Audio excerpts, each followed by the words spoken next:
CBSE ने रद्द की 10वीं और 12वीं की बची हुई बोर्ड की परीक्षाएं। 1 जुलाई से 15 जुलाई तक होनी थी परीक्षाएं। सुप्रीम कोर्ट में सीबीएसई ने दिया हलफनामा।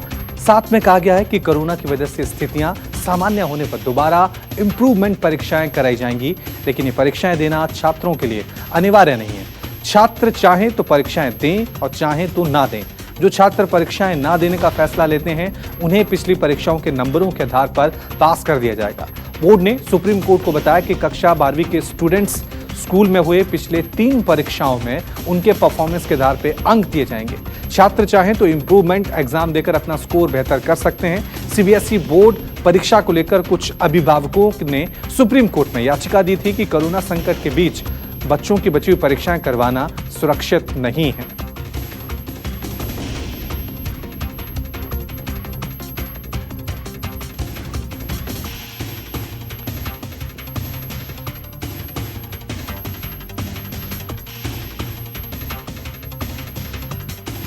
देश में कोरोना के बढ़ते संक्रमण के बीच पंजाब सरकार का दिल्ली पर बड़ा आरोप।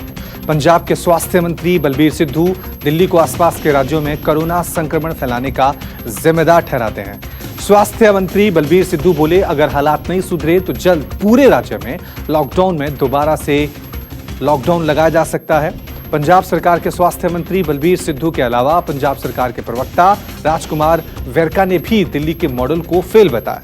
उन्होंने कहा कि दिल्ली की वजह से ही हरियाणा में भी कोरोना के हालात बेकाबू हैं और दिल्ली अपनी स्थिति संभाल नहीं पा रही है।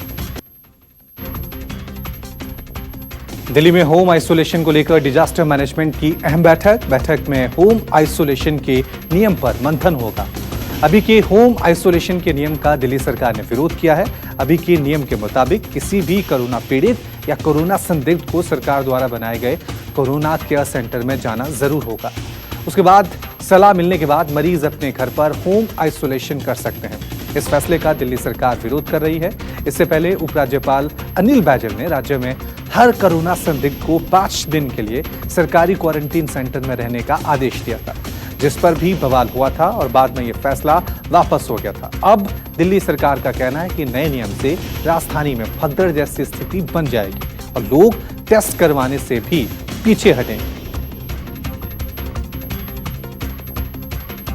देश में कोरोना के मरीजों में रिकॉर्ड तोड़ बढ़ोतरी। 24 घंटे में 17,000 से ज्यादा नए मरीज सामने आए। मरीजों की कुल संख्या 4,73,000 से ज्यादा हुई।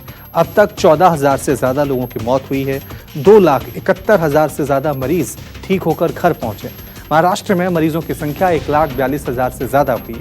वहीं दिल्ली में मरीजों का आंकड़ा 70,000 से ज्यादा हो चुका है। आईसीएमआर के मुताबिक देश में अब तक 75,60,782 टेस्ट किए जा चुके हैं। पिछले 24 घंटे के अंदर 2,07,871 टेस्ट किए गए हैं।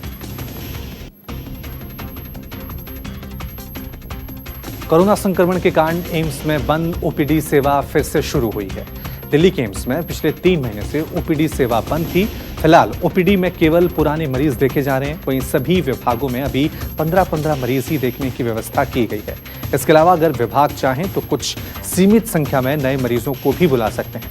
ओपीडी में सोशल डिस्टेंसिंग और सारे प्रोटोकॉल के साथ मरीज देखे जा रहे हैं। कर्नाटक में कोरोना के मामलों में तेजी से इजाफा हो रहा है। मुख्यमंत्री बीएस येदियुरप्पा ने लोगों को एक बार फिर लॉकडाउन की चेतावनी दी है। मुख्यमंत्री येदियुरप्पा ने कहा कि अगर लोग सोशल डिस्टेंसिंग और नियमों का पालन नहीं करेंगे तो बेंगलुरु में एक बार फिर सख्त लॉकडाउन लग सकता है। सीएम ने कहा कि पिछले दिनों में केस तेजी से बढ़ रहे हैं, हम फिर से नियमों को सख्त कर सकते हैं। बेंगलुरु में लोगों को राहत देते हुए कुछ सेक्टर्स खोल दिए गए थे, पर केस बढ़ने के बाद सीएम ने कहा कि अगर लोगों ने लापरवाही बरती तो बेंगलुरु को फिर सील डाउन किया जा सकता है। कर्नाटक में कोरोना वायरस के कुल मामले 10,000 का आंकड़ा पार कर चुके हैं। ऐसे में सरकार की ओर से सख्ती बरती जा रही है। बेंगलुरु के कुछ इलाकों में फिर से सख्ती की गई है और कंटेनमेंट जोन बनाए गए हैं। नमस्कार, मैं हूं मानक गुप्ता। अगर आपको हमारा ये वीडियो पसंद आया हो तो इसे लाइक और शेयर जरूर करें और हाँ, हमें सब्सक्राइब और फॉलो करना ना भूलें ताकि आप देश और दुनिया की कोई खबर मिस ना करें।